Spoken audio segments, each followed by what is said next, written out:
Hello dear student, welcome back to my channel. It's me Poonam Aswal. तो आज हम class 9 के क्वेश्चन आंसर करेंगे बायोलॉजी के, और चैप्टर का नाम है why do we fall ill, जो कि एनसीईआरटी इन टेक्स्ट की क्वेश्चन आंसर है। तो पेज नंबर 178 का जो फर्स्ट क्वेश्चन है उसमें पूछा गया है, state any two condition essential for a good health. अच्छे हेल्थ की दो आवश्यक स्थितियां कौन सी है, आपको ये बतानी है। तो आंसर है two condition that are essential for a good health. जो दो कंडीशन है जो बहुत ज़रूरी है गुड हेल्थ के लिए, वो क्या है? फर्स्ट है proper nutrition and a balance diet, यानी आपका संतुलित आहार हो, आपके खाने में सारे विटामिन्स, मिनरल्स, प्रोटीन सब कुछ हो, कार्बोहाइड्रेट सब कुछ हो, संतुलित आहार हो, ये है। सेकंड है बेटर सैनिटेशन और अ क्लीन सराउंडिंग, यानी साफ सफाई आपके चारों तरफ बहुत अच्छी होनी चाहिए। तो ये दो कंडीशन है किस चीज़ के लिए? एक अच्छी हेल्थ के लिए। ओके, सेकंड क्वेश्चन क्या है? सेकंड क्वेश्चन में पूछा गया है, state any two conditions essential for a being free of disease.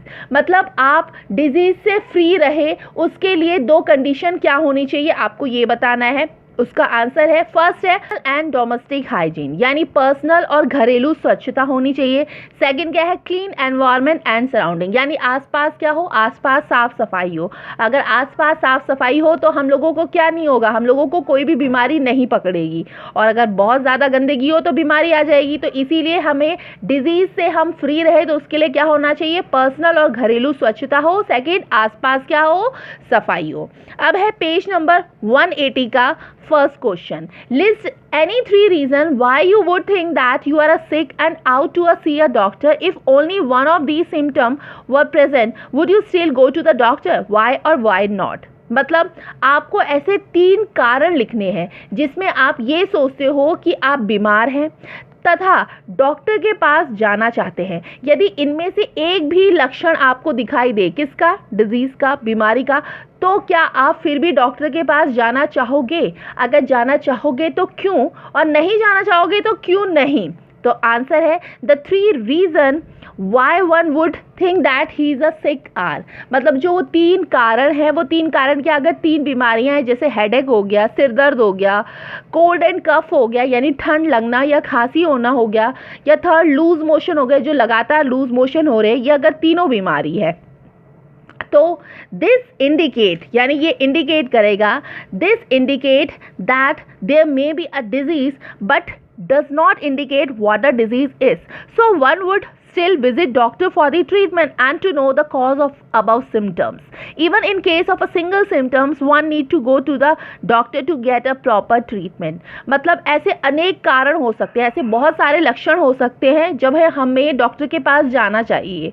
जैसे कि अभी हमने पहला एग्जाम्पल लिया था सिर दर्द। अगर सिर दर्द है तो मुझे डॉक्टर के पास ज़रूर जाना चाहिए। क्यों? क्योंकि सिर दर्द क्यों हो रहा है हमें ये जानना भी बहुत ज़्यादा आवश्यक है कि ये सिर दर्द क्यों हो रहा है, क्योंकि सिर दर्द होने के भी बहुत सारे कारण हो सकते हैं। क्या सिर दर्द होने के क्या कारण हो सकते हैं? जैसे या तो आईसाइट वीक हो रही हो या माइग्रेन भी हो सकता है, इसीलिए भी हमें क्या होना चाहिए? डॉक्टर के पास जाना चाहिए। अब जैसे कोल्ड एंड कफ है, कोल्ड और कफ के लिए भी डॉक्टर के पास जाना ज़रूरी है। क्यों? क्योंकि कोल्ड एंड कफ, जैसे कि आजकल की जो न्यू वायरस चला है कोरोना वायरस, उसमें यही सिम्टम्स आते हैं, तो तभी भी हमें डॉक्टर को दिखाना चाहिए। Third, loose motion, loose motion से डायरिया होने का बहुत ज़्यादा खतरनाक हो सकता है, तो इसलिए भी हमें डॉक्टर के पास जाना चाहिए। तो ये सारे जो ये 3 जो डिजीज़ बताई गई है, इसमें हमें डॉक्टर के पास जाना चाहिए, क्योंकि जो ये लक्षण है ये ज़रूरी नहीं है कि ये सिर्फ नॉर्मली है, ये और कई कारणों से भी हो सकते हैं। जैसे अभी हमने बताया कि हेडेक सिर्फ ये नहीं है कि सिर दर्द ही हो रहा है इसीलिए हो रहा है, सिर दर्द के भी बहुत सारे कारण हो सकते हैं कि आई साइड वीक हो रही हो या माइग्रेन हो रहा हो। तो ये था फर्स्ट का क्वेश्चन का आंसर। अब है क्वेश्चन नंबर, पेज नंबर 187 का क्वेश्चन नंबर 1। इसमें पूछा गया है, why are we normally advised to take bland and nourishing food when we are sick? क्यों जब आप बीमार होते हो तो सिक बॉडी को, यानी बीमार बॉडी को एडवाइस किया जाता है कि आप पोषण युक्त भोजन करें? ऐसा क्यों कहा जाता है? तो आंसर है we are advise to take bland and nourishing food when we are sick because our body needs energy to release cells to overcome the infection, the wear and tear of body organ. The nourishing food provides nutrients to our body that will further provide energy and make new cells. No spices in the food makes it digestion process faster, does not release acid in the body that can interfere in the treatment and cure. मतलब बीमार होने पर अगर हम पोषण युक्त भोजन खाएंगे तो जो हमारा शरीर है वो बहुत जल्दी ठीक हो जाएगा, क्योंकि बीमार होने पर जो हमारा जो पाचन तंत्र होता है ना, वो क्या हो जाता है, वो बहुत ज़्यादा कमज़ोर हो जाता है, हमें भूख कम लगती है, हमारी बॉडी को एनर्जी चाहिए होती है। तो इसलिए हमें क्या चाहिए, हमें नरिशिंग फूड खाना चाहिए। नरिशिंग फूड नरम होता है तथा आसानी से क्या हो जाता है, पच जाता है, हमारे शरीर में लगता भी है। नरिशिंग फूड खाने से शरीर में कई रोगों के विरुद्ध हम लड़ भी सकते हैं। जो हमारा बीमारी से हमारा जो इम्यून सिस्टम क्या होता है, इम्यून सिस्टम जो कमज़ोर हो गया होता है, जब हम नरिशिंग एक अच्छा भोजन, पोषण युक्त भोजन खाएंगे तो जो हमारा इम्यून सिस्टम है वो भी क्या होगा, स्ट्रांग होगा। कब होगा, जब हम क्या करेंगे, नरिशिंग फूड खाएंगे, पोषण युक्त भोजन करेंगे। इसीलिए जो एक बीमार व्यक्ति होता है, एक सिक पीपल होता है, एक सिक आदमी होता है, उसको क्या कहा जाता है, नरिशिंग फूड खाने की का एडवाइस दिया जाता है। ओके, अब है नेक्स्ट क्वेश्चन।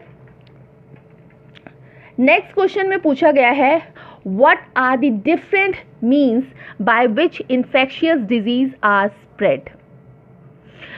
इस क्वेश्चन का ये मतलब है कि इन्फेक्शियस डिजीज कैसे फैलती है, संक्रामक रोग कैसे फैलते हैं, आपको ये बताना है। तो आंसर है the different means by which infectious disease spread are. तो जो इन्फेक्शियस डिजीज होती है, जो संक्रामक रोग होते हैं, वो कई कारणों से फैलते हैं। फर्स्ट है through air, they are also called airborne disease. The air carried bacteria, virus and the disease that can be caused are common cold, influenza, tuberculosis, etc. Through air का मतलब जो बीमारी क्या होती है, हवा से फैलती है। कई डिजीज़ क्या होती है, हवा से भी फैलते हैं, जैसे क्या, खांसी जुकाम हो गया, बैक्टीरिया, वायरस, जैसे कि आजकल कोरोना वायरस है, तभी हम लोग क्या पहनते हैं, हम लोग मास्क का यूज़ करते हैं कि हमारा अगर हमको खांसी हो रही है तो वो किसी और को ना फैले, इसीलिए हम मास्क का यूज़ करते हैं। ये एक वायरस है, ये भी हवा से फैलती है।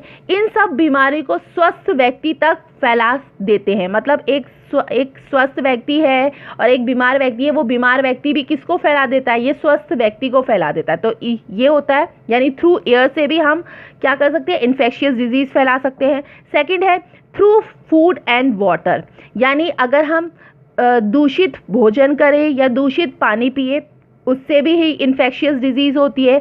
When one eat drinks and containment food water that contains bacteria, virus, worm etcetera, it can cause disease like cholera, typhoid and hepatitis.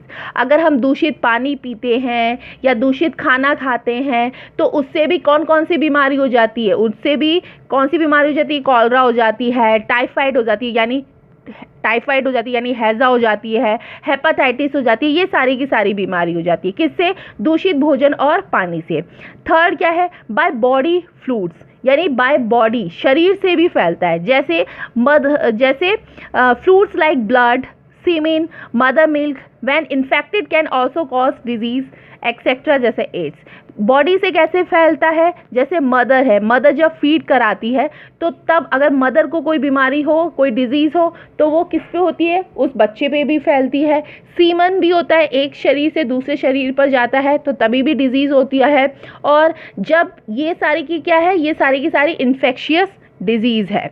Okay, यानी बाय बॉडी से भी फैलता है। तो ये सारे इन्फेक्शियस डिजीज़ है जिससे क्या होता है, संक्रामक रोग होता है। ओके, अब है क्वेश्चन नंबर 3 जिसमें पूछा गया है, what precaution can you take in your school to reduce the incidence of infectious disease. Infectious disease को फैलने से रोकने के लिए आपके स्कूल में कौन सी सावधानियां आवश्यक है, आपको ये बताना है।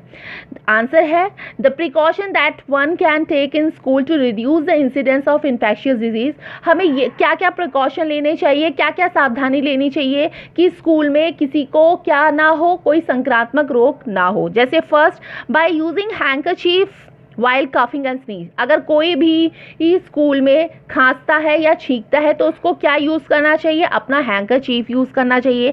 Second, wash hand before eating tiffin, यानी टिफ़िन खाने से पहले आपको क्या करना चाहिए, हैंड वॉश करना चाहिए, अपने हाथ को धोना चाहिए। सी पॉइंट क्या है, staying at home if anyone suffer from infectious disease. अगर किसी को भी संक्रामक रोग हो तो उसको अपने घर पर ही रहना चाहिए। जैसे अगर सर्दी खांसी जुकाम हो तो उसको क्या होना चाहिए, उसको घर पर ही रहना चाहिए, चाहिए, अगर वो स्कूल में जाएगा तो वो दूसरे बच्चों को भी क्या करेगा, उस डिजीज को दे देगा, तो इसलिए उसको क्या करना चाहिए, घर पर ही रहना चाहिए। फोर्थ क्या करना चाहिए, getting vaccinated before the infection effects, यानी आपको वैक्सीनेशन पहले से ही लगा लेनी चाहिए जो जो ज़रूरी होती है, ताकि आप क्या हो, आप किसी भी डिजीज से इन्फेक्टेड ना हो। ई पॉइंट क्या है, keeping the school surrounding clean, checking for stagnant water, यानी स्कूल को क्या करना चाहिए, स्कूल को साफ सुथरा रखना चाहिए, चारों तरफ साफ सुथरा रखना चाहिए, और स्कूल का जो पानी है जो बच्चे पीते हैं उसको भी साफ सुथरा रखना चाहिए। Number fourth, what is immunisation, यानी इम्यूनाइजेशन क्या है, आपको ये बताना है। Answer, when the body attains immunity against any disease due to vaccination, this process is called immunisation. जब हमारा शरीर, हमारी बॉडी किसी डिजीज को, किसी बीमारी के विरुद्ध वैक्सीन लगाती है तो हम उसे क्या बोलते हैं, हम उसे इम्यूनाइजेशन बोलते हैं। जैसे कि छोटे बच्चे को लगता है 6 हफ्ते में लगता है, 9 हफ्ते में लगता है, जब वो बच्चा पैदा होता है तो उसे BCG का या पोलियो का वैक्सीनेट लगता है, तो उसको क्या बोलते हैं, इम्यूनाइजेशन बोलते हैं, कि उसको कोई डिजीज, बीमारी ना हो तो उसको क्या बोला जाता है, इम्यूनाइजेशन। ओके, लास्ट क्वेश्चन क्या है, क्वेश्चन नंबर 5 में पूछा गया है, what are the immunisation programme available at the nearest health centre in your locality, which of these disease are the major health problems in your area.